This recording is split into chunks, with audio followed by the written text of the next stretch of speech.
프롤로그. 요가하는 사람이 왜 그래? 저는 22살에 요가를 처음 배웠어요. 겨우 석 달이었지만 제가 무려 요가의 신인 줄 알았습니다. 유연성이나 체력이 나쁘지 않다는 사실에 우쭐거리며 비기너만이 가질 수 있는 귀여운 착각에 빠졌었죠. 그때는 유연성이 곧 요가인 줄 알았어요. 몸을 쭉쭉 늘리고 땀을 빼는 다이어트. 그게 제 머릿속 요가의 전부였거든요. 한참 뒤 일에 쫓기다 몸이 망가지는 걸 느끼고 다시 요가를 찾았죠. 다시 만난 요가는 달랐어요.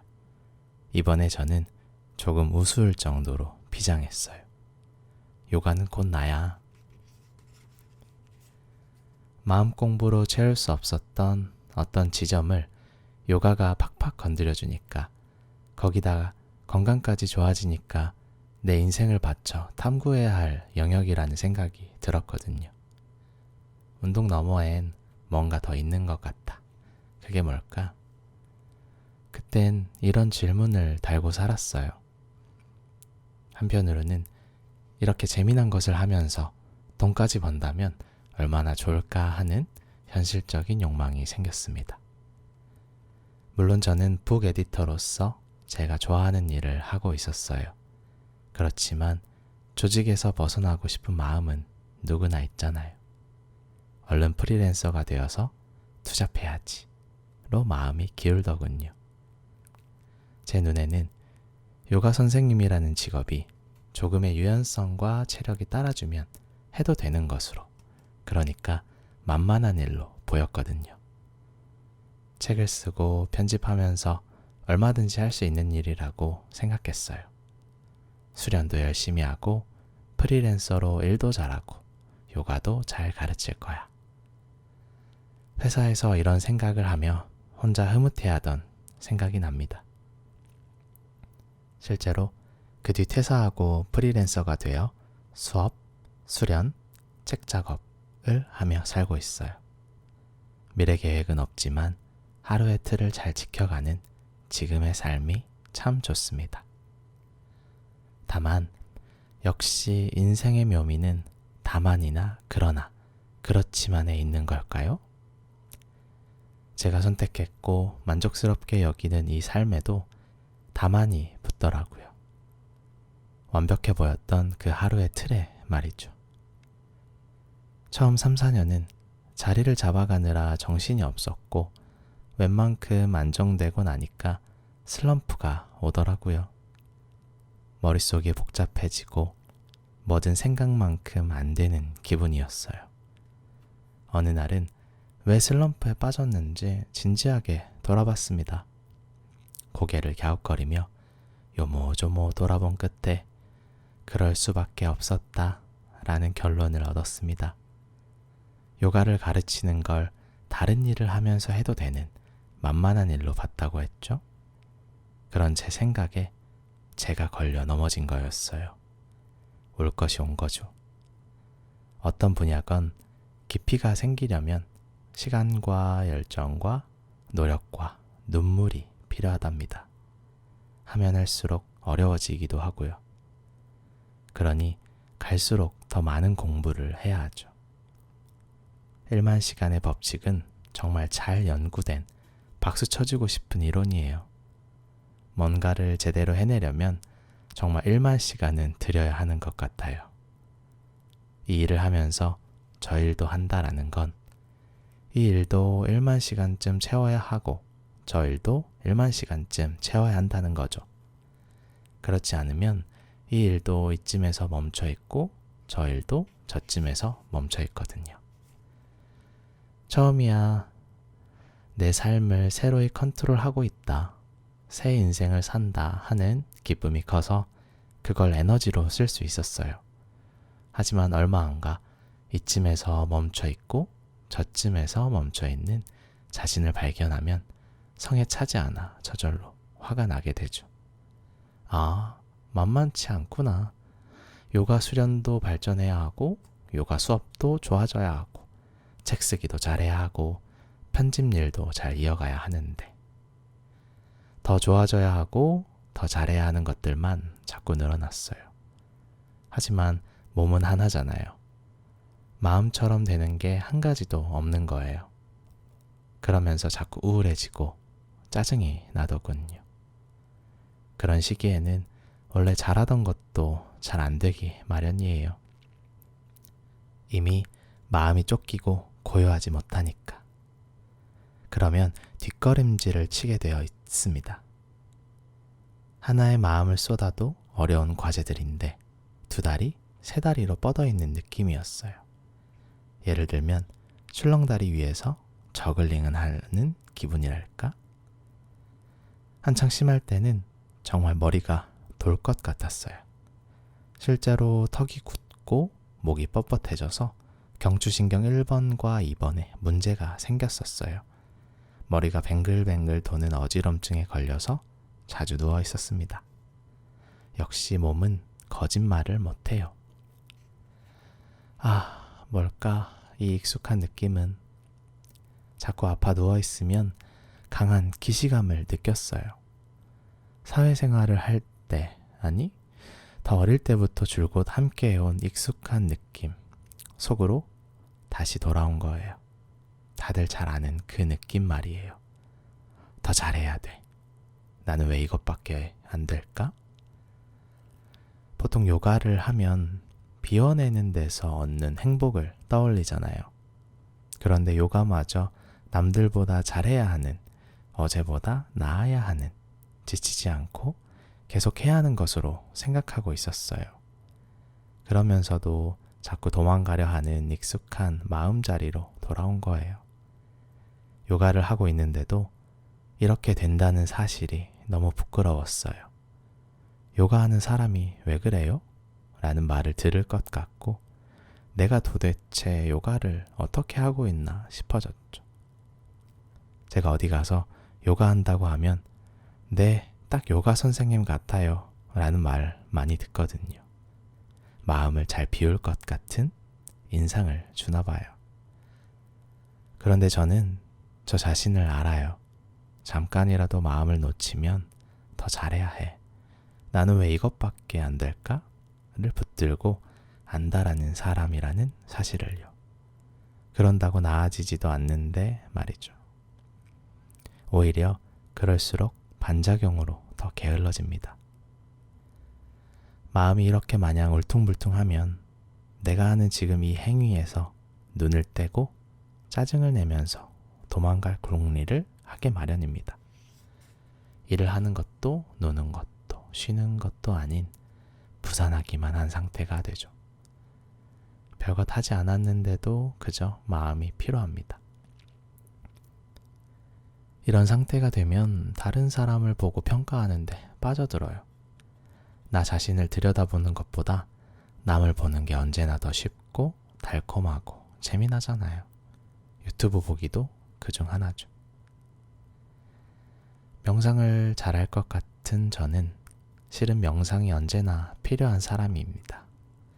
요가도 명상의 한 종류이지만 저로서는 마음을 좀 더 직접적으로 들여다보는 방식의 명상을 함께 해야 했어요. 제 마음은 어느 지점에 걸려서 넘어졌는지 자신을 좀 더 솔직하게 봐야겠다는 생각이 들더군요. 무엇보다 일상부터 좀 더 성실하게 살아야겠다고 생각했어요. 그때부터 저에게 마음 지켜보기에 관한 과제를 하나씩 내주었어요. 으르렁거리다가 제풀에 지쳐 쓰러지곤 하는 저를 일으키기 위해서죠. 여러 명상법 가운데 도움이 됐던 것을 응용하거나 살면서 나름대로 발견한 것을 소박한 하루치의 과제로 만들었어요. 명상 매뉴얼이라기보다는 명상이라 할 만한 것일지도 모르겠습니다. 그 과제는 하루에 한 가지면 충분하더라고요. 그 이상은 머리가 기억하지 못해요.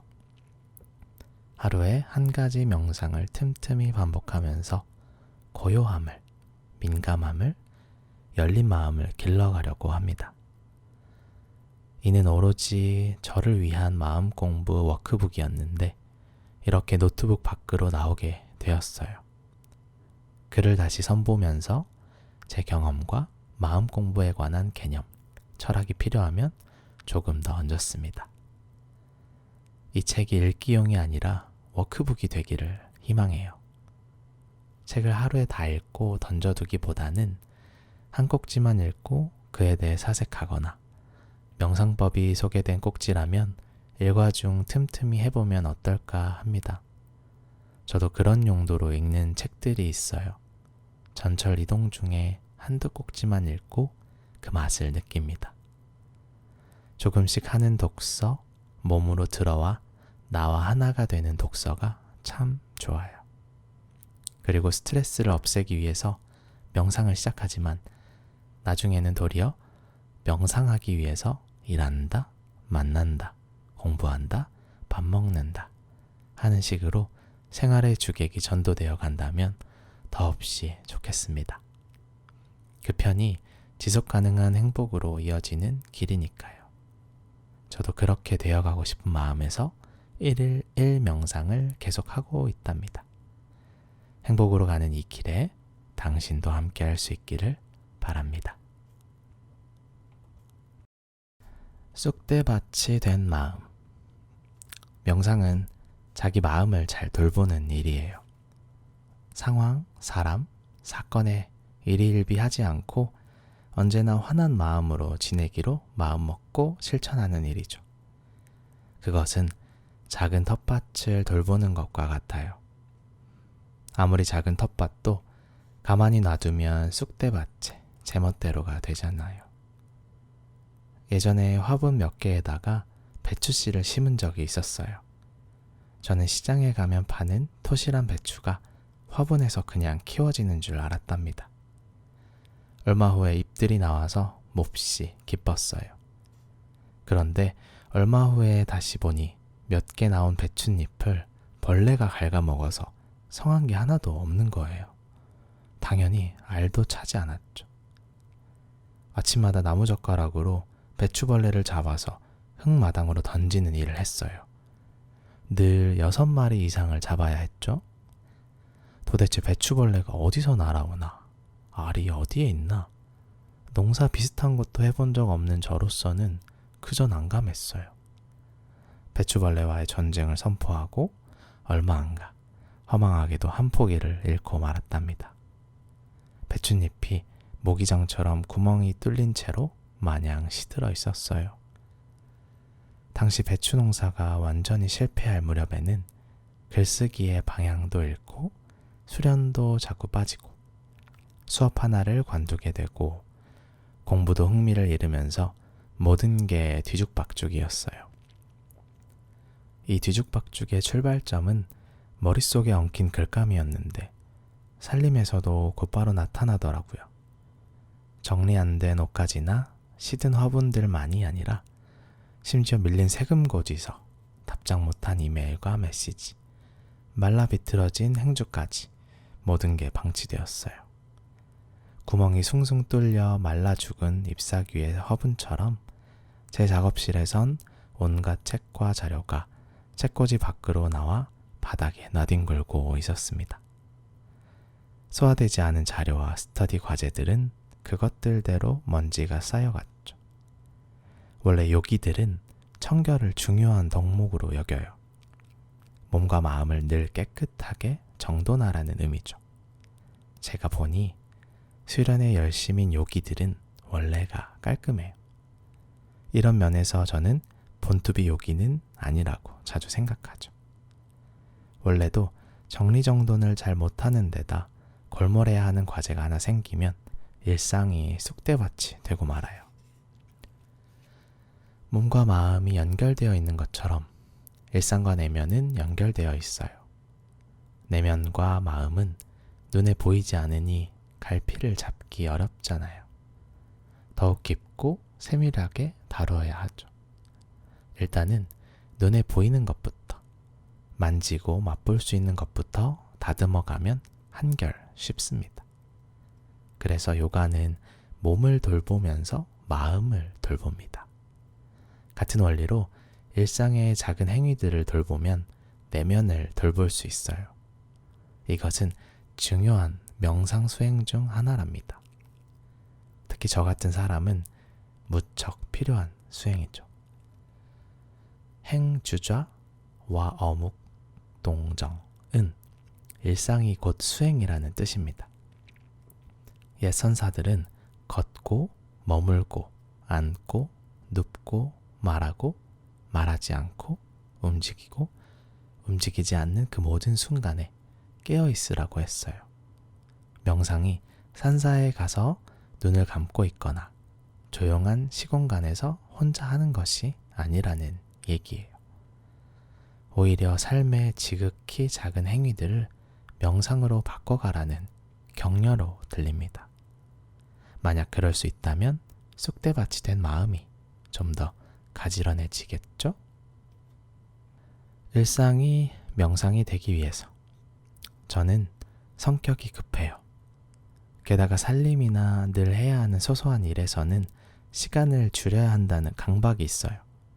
그래서 요리를 하면서 청소하고 빨래를 돌리는 등 시간의 빈틈을 없애려고 노력해요. 어떨 때는 오로지 빈틈을 줄이는 데만 신경 쓰고 있다는 생각이 들기도 한답니다. 이런 사람들의 특징은 마무리가 약하다는 거예요. 잘 관찰해보면 설거지 정돈이 끝나기 전에 세탁기 버튼에 마음이 가 있어요. 이걸 끝내고 세탁기 쪽으로 가도 되는데 머릿속에서 이미 세탁물을 꺼내고 있는 거예요. 또 세탁기에서 빨래를 다 꺼내기 전에 전자레인지에 마음이 갑니다. 저걸 눌러 국을 데워야 한다고 생각하죠. 괜히 마음이 급해 동동거리는 거예요. 명상책이라면서 왜 배추벌레, 빨래, 설거지 같은 이야기만 계속 하느냐는 사람도 있을지 모르겠습니다. 명상이 좀 더 고상한 것이면 좋을 텐데 말이죠. 그런데 실은 이게 명상의 핵심이에요. 빨래를 할 때 빨래를 하고, 설거지를 할 때 설거지하고, 책을 볼 때 책을 보는 집중된 흐름을 민감하게 이어가는 일이죠. 그러면 무엇이 달라지냐고요? 그런 행위에 좀 더 마음을 쏟을 때 나, 내 생각, 미래, 과거, 돈, 가족 등의 생각 더미에서 멀어지고 나라는 존재 자체가 희미해져요. 내가 하는 설거지가 아니라 설거지를 하는 어떤 사람으로 한 발 물러나서 보게 되는 거죠. 다른 잡념 없이 그 일만 해 나갈 수 있다면 그 자체로 굉장히 귀한 명상 시간이 될 수 있어요. 보통 사회생활에서는 끊임없는 나에 관한 생각 때문에 머리가 복잡합니다. 나니까 이 정도 한다. 나답게 처리하고 있다. 누가 나 좀 인정해주지 않나? 나는 평가받고 싶어. 쟤보다 내가 낫지. 내 생각엔 이렇게 언어 중추에서 나에 대한 중계방송을 계속 이어가거든요. 그 방송의 마음을 뺏기기는 너무 쉬워요. 왜냐하면 다 내 이야기니까요. 멀리서도 누가 내 이야기를 하면 귀에 바로 꽂히듯이 나는 나에게 엄청나게 관심이 많아요. 내 머릿속에서 내가 만드는 나의 이야기인데도 마치 남이 하는 내 이야기인 것처럼 신선하게 놀라면서 귀를 기울이죠. 그 중계방송을 백색 소음인 줄 여기고 지금 하는 일을 해나갈 때 놀라운 알아차림이 일어납니다. 지금 하는 일이 양치질이라면 칫솔에 치약을 묻힌 뒤 치약 뚜껑을 잘 닫고, 지금 하는 일이 옷 입기라면 소매 밖으로 팔이 삐져나올 때의 감각을 잘 느껴보세요. 고작 그런 것이라고 생각되시나요? 하지만 그처럼 지금의 마음을 기울일 때 마음이 고요를 찾아가고 진리의 한 자락을 발견하게 됩니다.